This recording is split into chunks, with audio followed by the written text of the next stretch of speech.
time UPSC tuitions only in Tirumala IAS institute Chaitanyapuri. Call చేసి ఇప్పుడే join అవ్వండి. Welcome to Suman TV. తెలంగాణలో రైతు భరోసాకి టైం వచ్చేసింది. ఎప్పుడా అని ఎదురు చూస్తున్న రైతు భరోసా రేపటి నుంచి అంటే జనవరి 25వ తేదీ ఇవాళ, రేపు జనవరి 26వ తేదీ రిపబ్లిక్ డే. రేపటి నుంచి రైతుల ఖాతాల్లో డబ్బులను జమ చేయడానికి ప్రభుత్వం అన్ని ఏర్పాట్లను చేసింది. రేపటి నుంచి రైతుల అకౌంట్లలో రైతు భరోసా డబ్బులు ఎకరానికి 6,000 చొప్పున ఈ పంటకు ఎకరానికి 6,000 చొప్పున జమ కాబోతున్నాయి. ఒక్కసారి రేపటి నుంచి రైతులు మీ అకౌంట్లని చెక్ చేసుకుంటే మీకు రైతు భరోసా వచ్చిందా లేదా అనే క్లారిటీ రాబోతుంది. ఈ రైతు భరోసాని ప్రభుత్వం ఎలా ఇవ్వబోతుంది? రైతు భరోసాకి ఈసారి ప్రభుత్వం 1,49,00,000 ఎకరాలని సాగుకి యోగ్యమైన భూమిగా ఎంపిక చేసింది. గత ప్రభుత్వం కేసీఆర్ ప్రభుత్వం ఏం చేసింది? పాస్ పుస్తకంలో ఎన్ని ఎకరాలు ఉంటే అన్ని ఎకరాలకి ఎకరానికి 5,000 చొప్పున పంటకు 5,000 ఇచ్చేసింది. కానీ రేవంత్ రెడ్డి సర్కార్ ఏం చెప్తోంది? మొన్న క్యాబినెట్లో ఎన్ని నిర్ణయం తీసుకున్నారు? ఎకరానికి 6,000 చొప్పున కేవలం పొలం అంటే పంట పండిస్తున్న భూములకు మాత్రమే రైతు భరోసా అందిస్తామని చెప్పింది. సో ఈ పంట వండే భూములు ఎంతున్నాయంటే 1,49,00,000 ఎకరాలు తెలంగాణ వ్యాప్తంగాని. నిన్న మొన్న గ్రామాల్లో తిరిగిన అగ్రికల్చర్ ఎక్స్టెన్షన్ ఆఫీసర్స్ ఏఈఓలు తిరిగి ఇంతవరకు లెక్క తెలిచారు. మరి సాగుకు యోగ్యంగాని భూమి ఎంతుంది? సాగుకు యోగ్యంగాని భూమి మీద చాలా లెక్కలు ఉన్నాయి. ప్రస్తుతానికైతే అందుతున్న సమాచారం ప్రకారం 10 లక్షల ఎకరాలు ఉందట. సాగుకు యోగ్యంగాని భూమి 10 లక్షల ఎకరాలు ఉందని చెప్తుంది.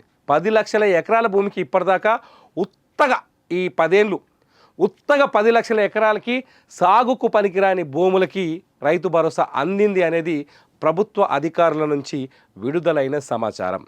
అగ్రికల్చర్ ఆఫీసర్లు ఏం చేశారంటే ఊరు తిరిగి ప్రతి ఊళ్ళో ఏ భూముల పంట వండుతుంది, ఏ భూముల పంట వండదు, ఏ భూములకు గతంలో రైతు భరోసా వచ్చింది, ఏ భూములకు రైతు భరోసా రాలేదు అనే వివరాల్ని చాలా స్పష్టంగా సర్వే చేసినట్టు తెలుస్తోంది. ఈ 10 లక్షల ఎకరాల్లో ఏమేమి ఉన్నాయి తెలుసా? 10 లక్షల ఎకరాల్లో రాళ్ళు రప్పలు ఉంటాయి.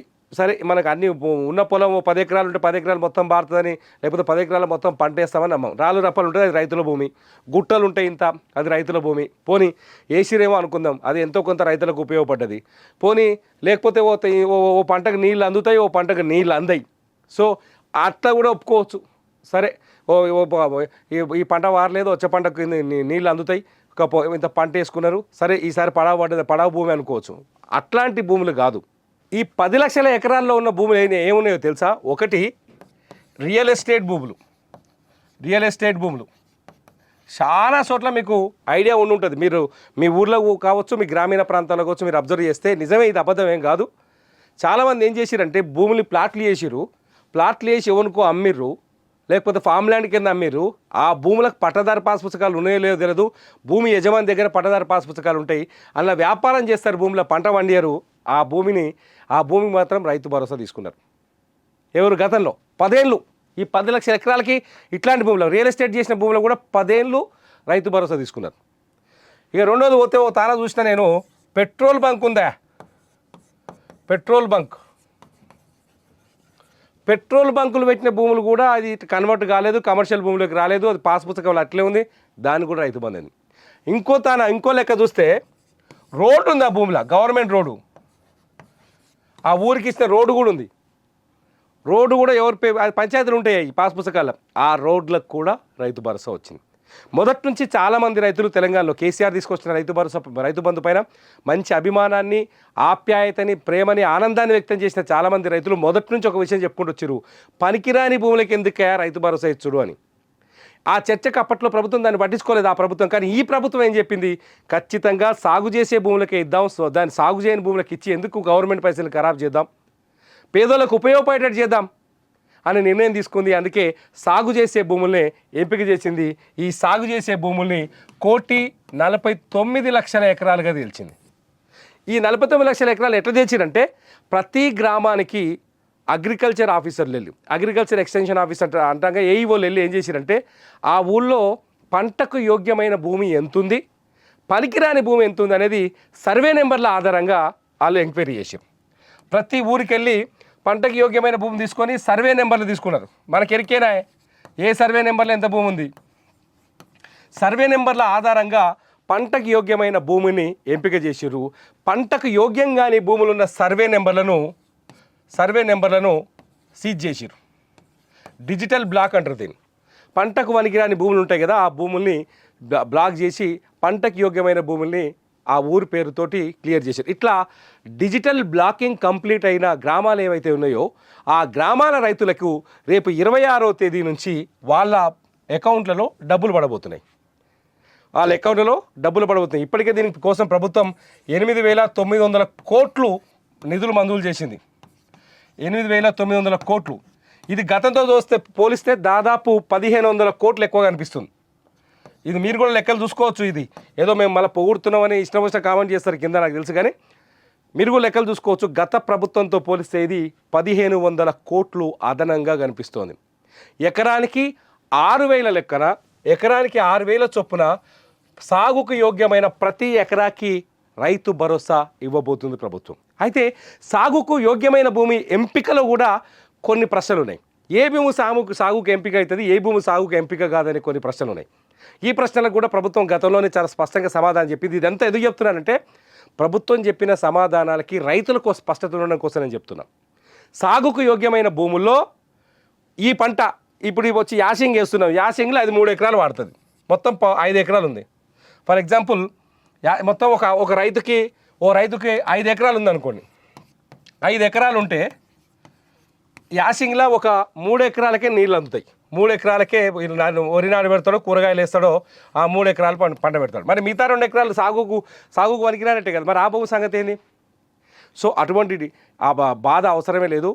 ఆ రైతు వానాకాలం కానీ ఎండాకాలం కానీ సంవత్సరంలో ఎన్ని ఎకరాలు నాటు పెట్టగలుగుతాడు, లేకపోతే ఎన్ని ఎకరాలు సాగు చేస్తాడు, ఎన్ని ఎకరాల భూమి ఆయనకు సాగుకు అనుకూలంగా ఉంది, ఆయన ఎన్ని ఎకరాల పంట పండిస్తున్నాడో అన్ని ఎకరాల భూమిని సాగుకు యోగ్యమైన భూమిగా తేల్చారు. అందులోనూ ఇక ఇది వనికిరాదు, దీన్ని పంట వేయడం కష్టమైన భూములనే తీసేసారు. పంటకు పనికొచ్చే ప్రతి ఎకరాన్ని సాగుకు యోగ్యమైన భూమిగా ఎంపిక చేశారు. కాబట్టి రైతులు ఇక్కడ నిరాశ చెందాల్సిన అవసరమే లేదు. ఎందుకంటే తెలంగాణలో ఉన్న మొత్తం ఈ 1,49,000 ఎకరాల్లో దాదాపు 80% మంది రైతు 5 ఎకరాల లోపలే ఉన్నారు. ఈ మొత్తం ఇప్పుడు 1,49,000 ఎకరాలు కేటాయించారు కదా. ఈ 1,49,000 ఎకరాల్లో 1.49 కోట్ల ఎకరాల్లో 80% మంది రైతులు 5 ఎకరాల లోపే ఉన్నది, ఎకరాల లోపల్లో ఉన్నారు. 5 ఎకరాల లోపే ఉన్నారు. కాబట్టి దాదాపు సాగుకు యోగ్యమైన భూములే ఉంటాయి ఈ 5 ఎకరాల లోపు ఉన్న వాళ్ళకు. ఈ 5 ఎకరాల లోపు ఉన్న పేద రైతులందరికీ ఈసారి స్పష్టంగా న్యాయం జరుగుతుంది అనేది గవర్నమెంట్ చెప్పే మాట. ఇకపోతే మిగతా రైతులు ఉంటారు కదా, వాళ్ళ దగ్గరనే ఈ సాగుకు యోగ్యంగా భూములు, రాళ్ళు రప్పలు, గైరానీలు, పెట్రోల్ బంకులు, రియల్ ఎస్టేట్ భూములు ఇవన్నీ 5 ఎకరాల కన్నా మించిన రైతుల పొలాల్లోనే దొరికినాయి అనేది ప్రభుత్వం చెప్తుంది. వాళ్ళేం తప్పు చేశారని కాదు, గత ప్రభుత్వం పాలసీ అలా ఉంది. గత ప్రభుత్వం ఏం చేసింది, పాస్ పుస్తకంలో ఏ భూమి ఉంటే ఆ భూమికి వేసేసారు. సో ఈసారి సాగుకు అనుకూలమైన భూములు వేస్తామని ప్రభుత్వం చెప్పింది. సో జనవరి 26వ తేదీ రేపటి నుంచే రైతు భరోసా అమలు కాబోతుంది. నాకు తెలిసి రేపు ఆదివారం కాబట్టి సోమవారం నుంచి బ్యాంక్ అకౌంట్లలో డబ్బులు పడే అవకాశం ఉంది. మళ్ళీ సోమవారం నాడు మీ అందరికి మళ్ళీ డౌట్ వస్తుంది, ఏమైనా చెప్తేవి నువ్వు బ్యాంక్ అకౌంట్లో పైసలు వాళ్ళనే వాళ్ళలేదు, పడతాయనో పడనే వాళ్ళలేదని. కానీ దీనికి కూడా కొన్ని ఇబ్బందులు ఉన్నాయని చెప్తుంది ప్రభుత్వం. ఒకటి ఏంటంటే మొట్టమొదట ఈ రైతు భరోసాను కూడా గత ప్రభుత్వం వేసినట్టుగానే విడతల వారీగా ఇవ్వాలని నిర్ణయించుకుంది. దీనికి 2 సమస్యలు ఉన్నాయి. ఒకటి, డిజిటల్ బ్లాకింగ్ పూర్తయిన గ్రామాలకే ఫస్ట్ వస్తుంది. డిజిటల్ బ్లాకింగ్ ఏంటంటే అది డిజిటల్ బ్లాకింగ్ అంటే ఏదైతే పనికిరాని భూములు ఎంత, పనికొచ్చే భూములు ఎంత, అంటే సాగుకు యోగ్యమైన భూములు ఎంత, సాగుకు యోగ్యంగాని భూములు ఎంత, ఆ లెక్కని ఏఈఓలు తేల్చి ఆ సర్వే నెంబర్లని ఇప్పటికే రైతు భరోసా సైట్ ఓపెన్ అయింది. ఆ సైట్లో పొందుపరిచిన తర్వాత ఆ ఊరిని పూర్తిగా డిజిటల్ బ్లాక్ అయిందని నిర్ణయించుకున్న ఏఈఓలు అప్రూవ్ చేసినాక ఆ ఊర్లో ఉన్న భూములకే ఫస్ట్ విడత రైతు భరోసా పడే అవకాశం ఉంది. అందులోనూ మొదటి రోజు రేపు 26వ తారీఖు నాడు ఎకరం లోపు ఉన్న వాళ్ళకే ఇస్తారట. ఇది క్లియర్గా గుర్తుపెట్టుకొని, జనవరి 26 తారీఖు నాడు ఎకరం, 1 ఎకరా ఉన్న వాళ్ళకి, 1 ఎకరా అంతకంటే తక్కువ ఉన్న వాళ్ళకి, 1 ఎకరా అంతకంటే తక్కువ ఉన్న వాళ్ళకి 26 తారీఖు నుంచి 26 తారీఖు నుంచి అంటే సోమవారం నుంచి 27 నాడు నుంచి పైసలు పడతాయి. డిజిటల్ బ్లాకింగ్ పూర్తయి అంటే సాగుకు యోగ్యం కాని భూముల లెక్క తేలిన గ్రామాల్లో ఎకరం లోపున్న రైతులకి రేపు 27వ తారీఖు నాడు సోమవారం నాడు బ్యాంకుల పైసలు పడుతున్నాయి. అట్లా ఈ డిజిటల్ బ్లాకింగ్ కావచ్చు, ఇంకా ఇంకో సమస్య కూడా ఉంది. ఈ మధ్యన ఏం చేసింది తెలంగాణ గ్రామీణ బ్యాంకులో, ఇప్పటిదాకా మన గ్రామాల్లో 2 బ్యాంకులు ఉన్నాయి కదా, ఒకటేమో తెలంగాణ గ్రామీణ వికాస్ బ్యాంకు టీజీబీ అంటారు దాన్ని, టీజీబీ, ఇంకోటి ఏపీజీవీబీ ఒకటి ఉంది, ఆంధ్రప్రదేశ్ గ్రామీణ వికాస్ బ్యాంక్. ఆంధ్రప్రదేశ్ గ్రామీణ వికాస్ బ్యాంక్ ఒకటి ఉంది, తెలంగాణ గ్రామీణ వికాస్ బ్యాంక్ ఉంది. ఈ ఆంధ్రప్రదేశ్ గ్రామీణ వికాస్ బ్యాంక్ మొన్ననే ఈ తెలంగాణలో ఉన్న బ్రాంచీలన్నింటినీ టీజీబీలో విలీనం చేసింది. ఓ 15 రోజులు అవుతుంది. జనవరి 31 తారీఖు దాకా, 26వ తేదీ నుంచి 31వ తారీఖు దాకా, డిసెంబర్ 26వ తారీఖు నుంచి 31వ తారీఖు దాకా ఈ ప్రక్రియను పూర్తి చేశారు. ఇప్పుడిప్పుడే రిజర్వ్ బ్యాంక్ నుంచి ఆ ఆమోదం అయింది. ఆ బ్యాంకుల విలీనం, ఆ బ్రాంచీల విలీనం పూర్తయింది. ఈ టీజీపీ ఈ విలీనం ప్రక్రియ ఏదైనా ఆలస్యమైతే ఆ రైతుల ఖాతాల్లోకి కొంచెం ఆలస్యంగా డబ్బులు వచ్చే అవకాశం ఉంది తప్ప టీజీబీలో అకౌంట్ లేని రైతులందరికీ రేపు 26, 27వ తేదీ నుంచి పైసలు పడే అవకాశం చాలా స్పష్టంగా ఉంది. ఇలా ఒక 15 రోజుల్లో ఈ ప్రక్రియని పూర్తి చేసే అవకాశం ఉంది. దీనికి 15 రోజులు పడుతుందని తెలంగాణ ప్రభుత్వం చెప్తోంది. ఎవరైతే 27వ తారీఖు నాడు ఎకరం లోపలకు పడుతుంది, ఓ 2 రోజులకి ఆ తర్వాత వాళ్ళకి పడుతుంది, ఓ 2 రోజులకి ఆ తర్వాత వాళ్ళకి పడుతుంది. మొత్తంగా పూరా జనవరి 27 నుంచి 15 రోజులలోపు, ఫిబ్రవరి 10 తారీఖు లోపు ఆల్మోస్ట్ అందరూ రైతులకి వాళ్ళ ఖాతాలో రైతు భరోసా నమోదవుతుందని గవర్నమెంట్ చెప్తోంది. ఇది రైతులకు కేవలం సమాచారం ఇవ్వడం కోసం మాత్రమే. దీనిపైన ప్రశ్నలుంటే మీరు మీ గ్రామీణ ప్రాంతాల్లో ఉన్న ఏఈఓల దగ్గరికి వెళ్ళండి, అగ్రికల్చర్ ఎక్స్టెన్షన్ ఆఫీసర్స్, మీకు వాళ్ళ పేర్లు చెప్పాల్సిన పని లేదు, పేర్లతో సహా మీకు ఫోన్ నెంబర్లతో సహా గుర్తుంటాయి. వాళ్ళ దగ్గరికి వెళ్ళి మీరు వివరాల్ని అడిగి తెలుసుకోండి. మీకు ఏమైనా మిస్టేక్స్ ఉంటే అగ్రికల్చర్ ఏదైతే రైతు భరోసా సైట్లు ఉన్నాయో ఆ సైట్లలో వాళ్ళకి ఆల్రెడీ యాక్సెస్ ఇచ్చేశారు.